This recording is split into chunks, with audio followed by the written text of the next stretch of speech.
Hello student, good afternoon. हरे Krishna, Radhe Krishna. Drawing classes bye गुड़िया ma'am channel पे आप सभी का स्वागत है। कल आपका एग्ज़ाम है, बहुत अच्छा होने वाला है आपका एग्ज़ाम। और आज मैं आपके कल वाले एग्ज़ाम के लिए ये मेरा अंतिम प्रयास है। मेरा चैनल कंटिन्यू रहेगा। आपके जो जूनियर हैं वो मेरे स्टूडेंट रहेंगे। आप भी मेरे स्टूडेंट हैं। बहुत अच्छा आप लोग सपोर्ट कर रहे हैं, अच्छे रिस्पॉन्स आ रहे हैं, इसके लिए बहुत बहुत धन्यवाद सभी का। और आज मैं इस वीडियो में आपके लिए कुछ क्वेश्चन लेके आई हूँ, आपके लिए लेके आई हूँ। मैंने इनका सॉल्यूशन नहीं डाला है। अब आपको चेक करना है अपने आप को कि इन क्वेश्चंस के आंसर आपको आते हैं क्या। तो एक काम कीजिए, आप अपनी नोटबुक या बुक लेके बैठिए और ये जो मैं बता रही हूँ आपको क्वेश्चन, ये मार्क कर लीजिए। और तैयारी है तो बहुत अच्छी बात है, और इनमें से कुछ बिना पढ़ा है तो वो पढ़ लीजिए, ठीक है।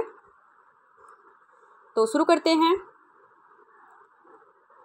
पहला प्रश्न देखिए, 3 और 4 का चैप्टर 1 आपका है ना, इसमें 3/4 के 2 क्वेश्चन आएंगे बच्चों, ठीक है। 3/4 के 2 क्वेश्चन आएंगे और एक क्वेश्चन इसमें से है 1.5 का। 3 और 4 के 2 क्वेश्चन होते हैं ना, तो 1.5 मार्क्स यानी 1.5 अंक हो जाता है। तो पहला कल्प सूत्र क्या है, याद है क्या आपको? कालकाचार्य कथा क्या है, याद किया आपने? कालकाचार्य कथा आचार्य कालक की कहानी है, साहसिक कहानी है। अपनी जैन साध्वी बहन को एक दुष्ट राजा से, जिसने उसकी बहन का अपहरण कर लिया, छुड़ाने के लिए जो अभियान शुरू करते हैं। सबसे पहले जमीन का शुद्धिकरण करते हैं, फिर अपनी मैजिकल पावर्स दिखाते हैं, जादुई शक्तियों का प्रदर्शन करते हैं, और फिर अन्य राजाओं से संबंध बनाते हैं कालकाचार्य, और फिर क्या करते हैं, अंत में उस दुष्ट राजा का अंत कर देते हैं, अपनी बहन को छुड़ा लेते हैं। तो ये कालकाचार्य कथा है, कल्प सूत्र है, कालकाचार्य कथा है।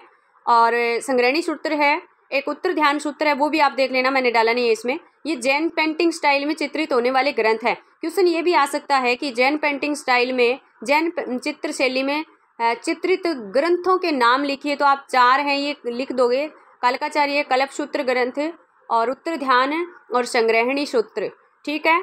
नेक्स्ट क्वेश्चन देखिए, जैन पांडुलिपि चित्रकला पर एक टिप्पणी लिखनी है, ठीक है। पांडुलिपियों का उपयोग, पांडुलिपियों के जो मनुष्य लघु चित्र है, इनका उपहार और व्यापार में किस प्रकार होता था। संग्रहणी सूत्र क्या है। अगला क्वेश्चन है, सल्तनत कालीन चित्रकारी का प्रादुर्भाव कैसे हुआ था। और देखिए आप ना लघु चित्र परंपरा के बारे में समझाइए, ये वाला क्वेश्चन और देख लेना, लघु चित्र परंपरा, क्योंकि लघु चित्र परंपरा का भी पूछ सकते हैं। मैं बता रही हूँ, फिर से सुन लेना, निशान लगा लेना बुक में, मैं यहाँ भूल गई डालना एक लघु चित्र परंपरा। तो ये जो 6 क्वेश्चन है, और उत्तर ध्यान और देख लेना, और लघु चित्र 8 मैंने फैक्ट बताए हैं इस चैप्टर के। तो आई होप इसी में से दोनों क्वेश्चन 3 और 4 के मिल जाएँ आपको। नेक्स्ट बात करते हैं दूसरे चैप्टर की। लंबा चैप्टर है, काफ़ी इम्पोर्टेंट है, 4 नंबर का है पूरा चैप्टर, ये 4 नंबर का है। इसमें से 3/4 के 2 आएंगे, ठीक है। 3/4 के 2 आएंगे, और एक आएगा 1.5 का, और एक आएगा 2 नंबर का क्वेश्चन, बड़ा क्वेश्चन। कवि प्रिया ग्रंथ के बारे में लिखिए।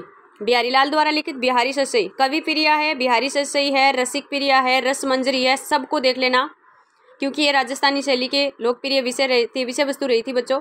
निहालचंद पर टिप्पणी पूछ लेंगे। मोरध्वज निहालचंद पूरा नाम है। बनीठनी का चित्र बनाया था, जो बनीठनी चित्र जानते हो, किशनगढ़ शैली का, और किशनगढ़ के राजा सावन सिंह के दरबारी चित्रकार थे ये, सावन सिंह, जिनका नागरीदास उपनाम था। तो कई सारे छोटे क्वेश्चन हैं, लंबा समय हो जाएगा और आपका ज़्यादा समय व्यर्थ न हो, इसलिए मैं ज़्यादा एक्सप्लेनेशन नहीं करूँगी, ठीक है। बताने को तो मैं बहुत ज़्यादा इससे रिलेटेड बता सकती हूँ अभी आपको, लेकिन आपको याद ही है, आपको देखना है याद है क्या। जयपुर शैली की विशेषताएं लिखिए, छोटा क्वेश्चन भी पूछ सकते हैं, और जयपुर शैली 2 नंबर के क्वेश्चन में भी इंपॉर्टेंट है, ध्यान रखना। किशनगढ़ शैली छोटा क्वेश्चन भी पूछ सकते हैं, और बड़े क्वेश्चन में 2 नंबर के में इंपॉर्टेंट है। इस बार जयपुर, किशनगढ़, बीकानेर, कोटा को मैं मोस्ट मान के चल रही हूँ, ठीक है। राजस्थानी चित्रशैली की विषय वस्तु पर प्रकाश डालिए। विषय वस्तु यानी किस किस प्रकार के चित्र बनाए थे, विषय वस्तु क्या थी। तो रागमाला भी थी, भागवत पुराण भी थी, रसिक प्रिया थी, गीत गोविंद थी, कवि प्रिया थी, रस मंजरी थी, 12 मासा था, सब ये विषय वस्तु थी राजस्थानी चित्रशैली की। नोट कर लेना, चाहे आपने पढ़ा है, याद किया है। रागमाला क्या है पूछ लेंगे, तो अलग से बुक में हमारी में रागमाला के बारे में बता रखा है बच्चों। रस मंजरी क्या है पूछ लेंगे। गीत गोविंद पर टिप्पणी लिखिए पूछ लेंगे, ठीक है। फिर देखिए नेक्स्ट हम चलते हैं, भागवत पुराण क्या है, और ये सारे जो मैंने यहाँ पे नाम बोले हैं ये सारे राजस्थानी चित्रशैली की सब्जेक्ट मैटर है, विषय वस्तु है। 2 चित्रों को यहाँ दिया है, टिप्पणी लिखिए। बाकी जो चित्र हैं उनको भी आपने याद किया होगा, लेकिन चौगान खिलाड़ी बने ठनी मेरे को इंपॉर्टेंट लग रहे हैं। तो फिर बात करते हैं चैप्टर 5 में से, क्योंकि पहला, दूसरा, तीसरे, चौथे चैप्टर में से 3 और 4 का नहीं आएगा, छोटे आएंगे और 1.5 नंबर के आएंगे 1.5 के। गुलेर शैली के बारे में संक्षेप में लिखिए। मोस्ट इम्पॉर्टेंट क्वेश्चन है, गुलेर शैली के बारे में संक्षेप में लिखिए। मोस्ट इम्पॉर्टेंट है क्योंकि इसके अलावा दो शैलियाँ बचती हैं उनका पूछ लिया है, तो गुलेर है ना वो इम्पोर्टेंट है। पहाड़ी शैली के चित्रों के विषय पूछ लेंगे। गुलेर शैली में जो मनकू था, मानक, उसकी सर्वश्रेष्ठ रचना का वर्णन कीजिए। पहाड़ी शैली की उपशैलियाँ कौन सी थी, सब स्टाइल्स कौन सी थी, याद आया आपको। गुलेर कांगड़ा कलाम से क्या तात्पर्य है, तो कांगड़ा कलाम में एक ऐसा फेज आया था कि उसे गुलेर कांगड़ा पुकारा गया था, कांगड़ा कलाम पुकारा गया था। नैन सूख के कार्यों का उल्लेख करना है, तो नैन सूख का भी पहाड़ी चित्रों में, गुलेर में और इसमें कांगड़ा में काफ़ी योगदान रहा है इसका, तो वो बता दोगे आप। राजा बलवंत की जो एक्टिविटीज़ इन्होंने चित्रित की थी। पहाड़ी शैली किससे कहते हैं, उनके चित्रों के विषयों का वर्णन। राजपंचाध्यायी चित्रकारी है किसी चैप्टर में, तो उसके बारे में पूछ सकते हैं। कांगड़ा शैली में राजा संसार चंद का वर्णन, तो राजा संसार चंद का सबसे ज़्यादा योगदान था। आगे आपको याद है, आप कर दो। अभिसारिका नायिका पर टिप्पणी लिखिए। अब देखिए, अष्टनायिका नाम मैंने बताया, पीछे 2 दिन पीछे मैंने वीडियो डाला, उसमें अष्टनायिका है वो पहाड़ी चित्रकारों का लोकप्रिय विषय था। अष्टनायिका में वो अलग अलग टाइप्स की नायिकाओं को चित्रित करते थे, और उन्हीं टाइप्स में से एक टाइप है अभिसारिका नायिका। अभिसारिका नायिका वह नायिका, प्रेमातुर नायिका होती है जो किसी की भी परवाह किए बिना और अपने नायक से मिलने के लिए निकल जाती है। तो इसके ऊपर टिप्पणी पूछ सकते हैं, कुछ 2-4 लाइनें और भी हैं, तो आपने याद की होगी अभिसारिका नायिका। ठीक है, चैप्टर 6 की बात करते हैं, तो चैप्टर 6 से भी 3 और 4 का क्वेश्चन पूछा जाएगा। ठीक है, और इससे 2 क्वेश्चन पूछे जाएंगे। 6 के चैप्टर से 3 और 4 के 2 क्वेश्चन पूछे जाएंगे। ठीक है, 3 और 4 के 2 क्वेश्चन पूछे जाएंगे बच्चों। कंपनी शैली के प्रमुख विषय क्या रहे थे ये पूछ लेंगे। अवनींद्रनाथ टैगोर का संक्षिप्त परिचय पूछ लेंगे। E.B. हेवेल के बारे में आप क्या जानते हैं पूछ लेंगे। कलकत्ता स्कूल ऑफ आर्ट्स के प्रिंसिपल थे, एक अंग्रेजी अधिकारी थे, कला समीक्षक थे। अंग्रेज होने के बावजूद भारतीय कला से काफ़ी इनका लगाव था, बहुत ज़्यादा अटैचमेंट थी। और जो भारतीय कला का जब पतन हो रहा था, भारतीय लोग चित्रकार हैं जो कंपनी शैली, यूरोपीय शैली का अनुसरण कर रहे थे, तो E.B. हेवेल ने सचेत किया था। अब याद आया होगा, मैंने पीछे आपको बताया था, अच्छे से समझाया था। बंगाल शैली से क्या आशय है स्पष्ट कीजिए, तो बंगाल शैली से क्या आशय है स्पष्ट कीजिए। देख लो याद है या नहीं, अभी तो टाइम आप पढ़ लो। बंगाल शैली का उद्भव किन परिस्थितियों में हुआ, तो ये आप बता सकते हो किन परिस्थितियों में हुआ, मैंने पीछे समझा रखा है। परिस्थितियां क्या आ गई थी, किस वजह से बंगाल शैली से अवनींद्रनाथ टैगोर को ये शुरू करना पड़ा था। आया कुछ याद, कंपनी शैली वजह बनी थी, यूरोपीय शैली वजह बनी थी इसकी। ठीक है, बंगाल शैली की मुख्य विशेषताओं को रेखांकित कीजिए। तो 1 2 3 4 5 ऐसे करके पॉइंट मैंने डाले हुए हैं, पीछे 2 दिन पहले ही मैंने वीडियो में डाला। जेमिनी राय का कलात्मक परिचय बताइए। कलात्मक परिचय यानी इनके कलाकारियों का परिचय देना है। मिट्टी का हलवा, किसान या मिट्टी का टिल्लर एक ही बात है, इस चित्र का वर्णन कीजिए। छितेंद्रनाथ मजूमदार की कलात्मक विशेषताएं बताइए। गगनेंद्रनाथ टैगोर की शैली का वर्णन कीजिए। फिर यात्रा का अंत जो चित्र है उसको आपको बताना है। समुद्र का मान मर्दन करते हुए या मान भंग करते हुए राम, इस चित्र के बारे में याद कर लेना। राधिका पेंटिंग जो अब्दुल रहमान चुगताई की पेंटिंग है उसको याद कर लेना बच्चों।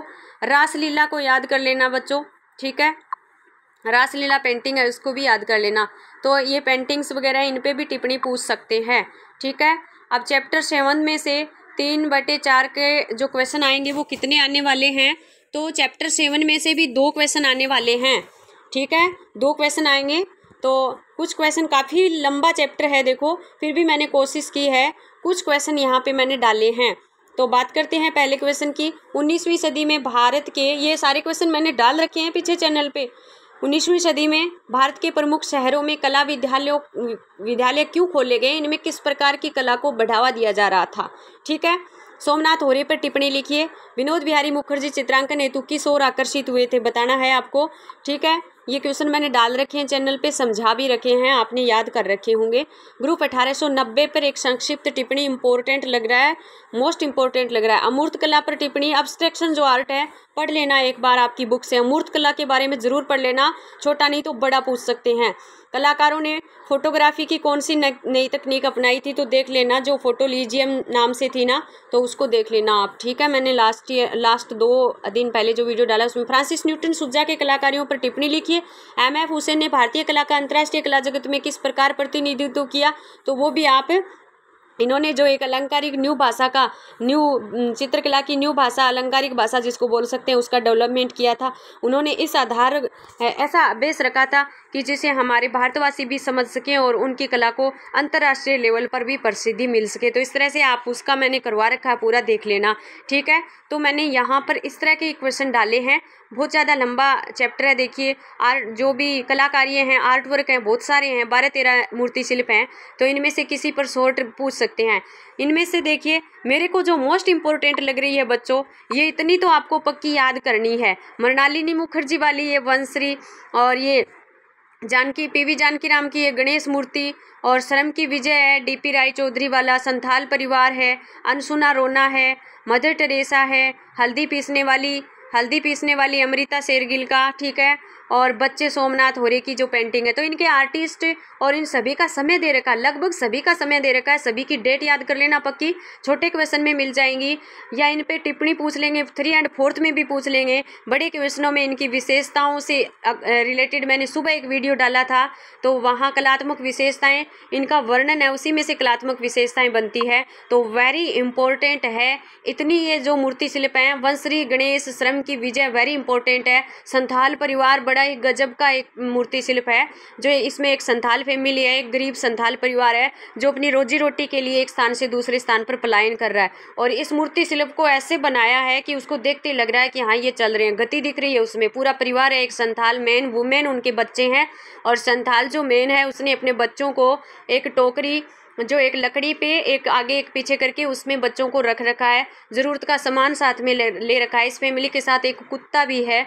तो इस तरह से संथाल परिवार जो आर्ट शिल्प है, इसका आप वर्णन पढ़ लेना। अनसुना रोना मैंने बताया था कि ऐसे गरीब लोग हैं जो हाथ ऊपर करके मतलब पेंटिंग में बनाए कि रो रहे हैं, मतलब आज भी ये संदेश देना चाहा है आर्टिस्ट ने समाज के वर्ग का, कि बहुत सारे लोग ऐसे हैं जो गरीबी से पीड़ित होते हैं, अपनी पीड़ा के लिए बहुत ज़्यादा रोते हैं, लेकिन जो उच्च वर्गीय लोग हैं उनका रोना है वो अनसुना कर देते हैं, सुनाई नहीं देता। Mother Teresa MF. हुसैन की है, ये जो मातृत्व की मूर्ति है, जो असहायों की सेवा करती है। हल्दी पीसने वाली एक बार सुनोगे, मैं सुना रही हूँ, आपको याद हो जाएगा। अमृता शेरगिल की पेंटिंग है ये हल्दी पीसने वाली बच्चों, और इसमें क्या है, इसमें बहुत ही इजी एक वर्णन है।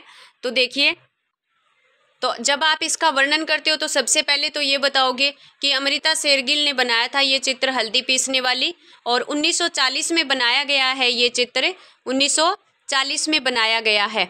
अब देखिए, आप बताओगे कि यह वह समय था जब अमृता शेरगिल है वो ग्रामीण दृश्यों से प्रेरणा ग्रहण कर रही थी। वैसे अमृता शेरगिल का बता दूं कि हंगरी की राजधानी बुडापेस्ट में 1913 में इनका जन्म हुआ था, लेकिन इनके पेरेंट्स में से एक हंगेरियन थे, एक भारतीय थे, तो इनको आधी हंगेरियन आधी भारतीय भी बोल सकते हैं। और इन्होंने अपनी जो शिक्षा वगैरह वो पेरिस में ही ली थी, तो फिर भी इनका भारतीय कला से बड़ा गहरा लगाव था। ये भारत भ्रमण करने आई थी, कई बार आई थी, और भारत में इसने अजंता, एलोरा, इन गुफाओं का भ्रमण किया, वहाँ से सीखा उसने। फिर ये ग्रामीण क्षेत्र से काफ़ी जुड़ी थी। तो ये वाला जो हल्दी पीसने वाली सीन है, ये एक रूरल एरिया का है, ग्रामीण क्षेत्र का है। हल्दी पीसने की एक पारंपरिक गतिविधि है। पारंपरिक गतिविधि यानी आज तो देखो बहुत सारे ऐसे साधन अवेलेबल हैं, हम पिसी हुई हल्दी लेके आते हैं, पैकेट वगैरह लेके आते हैं, लेकिन प्राचीन समय में, और ये एक परंपरा थी, एक ट्रेडिशन थी गाँव में, कि रूरल एरिया में 4-5 लेडीज लोग इकट्ठा होकर हाथ की जो चक्की है उससे हल्दी पीसते थे। तो ये जब उस समय ग्रामीण दृश्य देख रही थी, गांव का जब ये भ्रमण कर रही थी, तो उसने एक ऐसा सीन देखा जिसमें 4-5 महिलाएं हैं वो हल्दी पीसने का काम कर रही थी। तो पारंपरिक गतिविधि में व्यस्त कुछ महिलाओं को चमकीले और अच्छे संतृप्त जो ठंडे प्रवृत्ति के जो रंग होते हैं उनसे और अमृता शेरगिल ने ये चित्र बना दिया था। ठीक है, तो इस तरह से आप बता दोगे। बच्चे पेंटिंग मैंने बताया था आपको सोमनाथ होरे की बच्चे पेंटिंग है, जो बंगाल की जो भूखमरी थी, अकाल से पीड़ित बच्चों को दिखाया गया है। ऐसा मतलब 4-5 ऐसे स्टिक लाइक एकदम लकड़ी के जैसे और कंकाल मात्र से उसने डिपिक्ट किए हैं इसमें। तो मैंने सुबह बता चुकी हूँ इस बारे में, ठीक है। अब देखिए, अब ये वाले जो क्वेश्चन है आपको याद हैं क्या बच्चों? वर्ली 8 का चैप्टर है, अभी टाइम है। वर्ली मधुबनी ढोकरा वेरी इंपॉर्टेंट है, 1.5 अंक मिलेगा आपको, यानी 1.5 अंक मिलेगा। वारली चित्तर, मधुबनी चित्तर, ढोकरा चित्तर और 4th पे फड़ चित्तर। 4th पे क्या है? फड़ चित्तर। फड़ चित्र और देख लेना। फड़ चित्र वैसे आपको ध्यान में ही, हमारे राजस्थान की फड़ चित्र परंपरा है। भीलवाड़ा नाथ द्वारा, शाहपुरा भीलवाड़ा नाथ द्वारा की पिछवाई पेंटिंग है। और ये फड़ चित्र है वो कपड़े पे चित्रित किए जाते हैं और स्थानीय देवताओं के चित्र बनाए जाते हैं। जोशी जाति के लोग ये काम करते हैं। ध्यान रखना, फड़ चित्रांकन का काम कौन सी जाति करती है? जोशी जाति। फड़ वाचन का काम कौन सी जाति करती है? भोपा जाति। इसमें कंफ्यूज मत हो जाओ आप, इसलिए बता रही हूँ। तो 4th पे रखूंगी मैं फड़ चित्रण को, और इनको मैं रखूंगी वॉरली पेंटिंग। मेरे चैनल पे जाइए आप, मैंने बताया 3-4 महीने पहले चैनल पे वीडियो डाला है, उसमें मैंने वॉरली की 1 2 3 4 5 ऐसे स्टेप बाय स्टेप ये लोग किस तरह से चित्रांकन करते हैं वो मैंने सारी प्रोसेसिंग डाली हुई है। मधुबनी चित्र परंपरा इम्पोर्टेंट है बच्चों, बिहार वाली। ढोकरा कास्टिंग बुक से भी बहुत ज़्यादा इजी वे में जो मोल्ड बनाते हैं मूर्ति बनाने के लिए, वो बहुत अच्छे से मैंने ढांचा जो तैयार करते हैं। लुप्त मोम प्रक्रिया है, लुप्त मोम कैसे होता है, इसमें सारी प्रोसेसिंग मैंने इजी वे में समझा रखी है। 8 के चैप्टर में से अगर आप लेना चाहते हो 1.5 में से 1.5 अंक इन क्वेश्चनों में से, तो वारली मधुबनी ढोकरा है उसको और फड़ को अच्छे से रीड कर लो। अभी आपके पास टाइम है, इस चैप्टर के 2.5 अंक पूरे होने चाहिए, ठीक है। छोटे क्वेश्चन भी काफ़ी क्लियर हो जाएंगे। अब देखिए, कोटा, किशनगढ़, जयपुर, बीकानेर, मेवाड़ से रट के रख दो, 2 नंबर लेने हैं तो बच्चों अभी टाइम है। छोटी छोटी सहेलियां हैं, कोटा, किशनगढ़, जयपुर, मोस्ट लाइनें बना लो रजिस्टर में, ये जो आपको इजी लगे और आपको नंबर भी दिलवा दे। तो इस तरह से कोटा शिकार के लिए जानी जाती है, किशनगढ़ बनी ठनी वाली है, जयपुर शैली स्वाई जय सिंह वाली है, उनका भी योगदान इसमें पूछ सकते हैं। जयपुर की स्थापना वगैरह इंट्रोडक्शन पहले दे रखा है। बीकानेर शैली जो उस्ता कलाकारों के द्वारा मतलब इसका विकास हुआ था। तो इस तरह से मेवाड़ शैली, तो इन शैलियों को रट लो, 2 नंबर पक्के, ठीक है। तो ये कुछ क्वेश्चन हैं, इन क्वेश्चन से आपको अपना क्या करना है, जांचना है, परखना है कि हमें कितना याद है। ऐसा नहीं होगा कि इन क्वेश्चंस में से आपको दिखाई नहीं देंगे, ठीक है। क्वेश्चन इंपॉर्टेंट समझ के ही मैंने डाले हैं। और वैसे तो मैं हमेशा आपको कहती हूँ ना कि मैं ऐसे दावा या लिखित रूप में नहीं दे सकती बच्चों, क्योंकि बोर्ड का जो पेपर है भाई हमें नहीं पता। जैसे आपके संशय है वैसे ही मेरे भी संशय है कि, लेकिन ये चीज़ें हैं ना, ये जब पढ़ाते हैं तो पता है कि ये चीज़ें इम्पोर्टेंट हैं। बाकी तो देखो पेपर बनाने वाले की कैसी साइकोलॉजी रही है वो तो मैं पेपर के बाद ही बता सकती हूँ। आप भी पेपर देखोगे तब आपको पता चल जाएगा। लेकिन ये सारे क्वेश्चन आप लोग याद कर लो, अभी लग जाओ इन क्वेश्चन को, ठीक है। और बेस्ट ऑफ लक, बहुत अच्छा पेपर होगा, बहुत इजी पेपर होगा और सब लोग मेरे को बताओगे। मैं इसका सॉल्यूशन डाल दूंगी कल, ठीक है। और सारे के सारे मेरे को बताओगे कि आपके कितने मार्क्स हो रहे हैं। कोई फेल नहीं होगा, डोंट वरी। छोटे क्वेश्चन अच्छे से तैयार करना बच्चों, अच्छे से मतलब जो आ रहे हैं वो पहले करना, काट छाट बिल्कुल नहीं करना। आगे पीछे से कहीं से भी अगर हो मतलब हेल्प मिल सके तो थोड़ा वो ऐसे डिस्कशन कर लेना। चीटिंग नहीं करनी चाहिए, कोई भी लिखित में एविडेंस नहीं लेके जाना है, किसी तरह का कोई चीटिंग नहीं लेके जानी है, ठीक है। तो वो तो आप देख लेना और पास तो पक्के हो जाओगे आप। कुछ बच्चे कि मैं फ़ेल हो जाऊंगा, मैंने कुछ पढ़ा ही नहीं है, नहीं हो जाओगे आप। वीडियोस देखिए, 2-4 देख लीजिए, मैंने फुल चैप्टर के डाल रखे हैं इंपॉर्टेंट क्वेश्चन। तो आज के लिए बस इतना ही। धन्यवाद सभी का।